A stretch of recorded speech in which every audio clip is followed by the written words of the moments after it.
warahmatullahi wabarakatuh. Assalamualaikum. Perkenalkan, nama saya Fikri, guru ngaji. Fikri atau Fitri? Fikri. Oh. Ya, saya guru ngaji di Tegerong Entertainment. Oke. Ustadz, kaitannya dengan perkataan Imam Malik yang mengatakan ta'allamal adaba qabla an tata'allamal ilma. Beliau belajar adab 16 tahun, belajar ilmu 4 tahun. Ya. Pertanyaan saya, kenapa belajar adab itu jauh lebih lama dibandingkan dengan belajar ilmu? Ya. Kemudian adakah kitab khusus yang membahas kaitannya dengan adab? Misal kita belajar wudu, kemudian ada kitab yang membahas tentang adab dalam berwudu, atau kita belajar tentang fikih sholat, kemudian ada kitab yang membahas adab dalam sholat. Itu saja pertanyaan Ustaz. Baik. Yang pertama, Quran surah kedua di akhir ayat 282. Sebelah kiri paling bawah di pojok tuh ya. Allah sampaikan wattaqullaha wa yu'allimukumullah. Tingkatkan takwamu kepada Allah, maka dengan peningkatan takwa itu Allah akan mempercepat penambahan pengetahuan dan pemahaman kepadamu. Jadi takwa didahulukan sebelum ilmu. Apa di antara turunan takwa itu? Ternyata turunan takwa itu diantaranya adab. Takwa disebutkan dan derivasinya di Quran sebanyak 240 kali. Pemiliknya disebut taqi, jamaahnya disebut muttaqin. Siapa di antara ciri muttaqin itu? Dua. Satu, yang punya adab terhadap Allah. Dari mulai dia menata bangunnya, dia doanya, dia berinteraksi dengan istighfarnya. Quran surah ke-51 ayat 15 sampai dengan 23. Ya. Dan orang yang punya adab dengan sesama. Quran surah ketiga ayat 133 sampai 134. Alladzina yunfiquna fis sarai wad dharra wal kadhimina al ghaidha wal 'afina 'anil nas wallahu yuhibbul muhsinin. Adab. Kenapa adab didahulukan sebelum ilmu?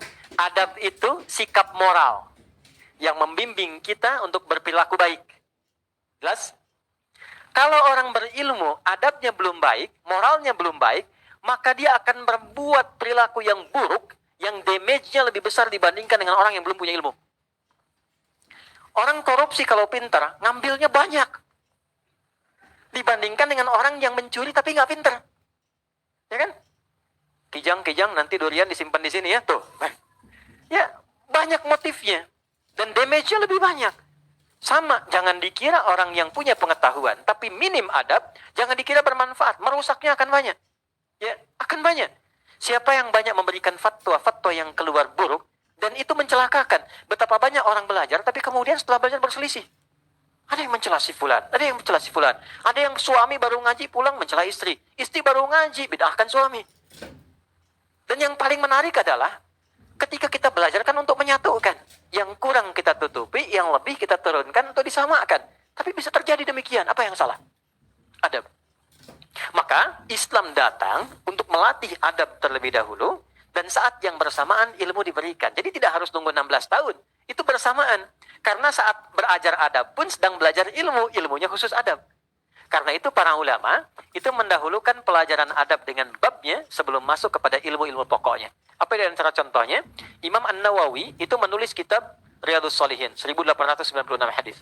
Sebelumnya Al-Arba'in 42 hadis. Lalu Syarah Sahih Muslim 9 jilid Sahih Muslim. Tapi kitab yang pertama ditulis apa?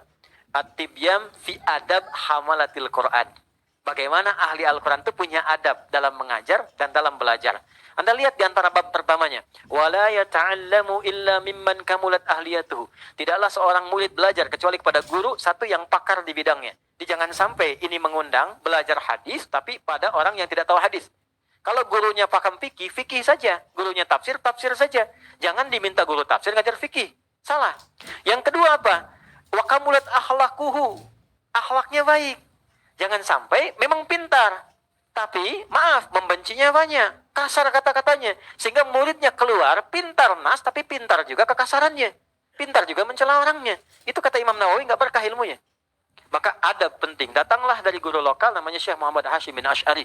Menulis 19 kitab. Di antara 19 itu kitab pertamanya Adabul Alim wal Muta'allim.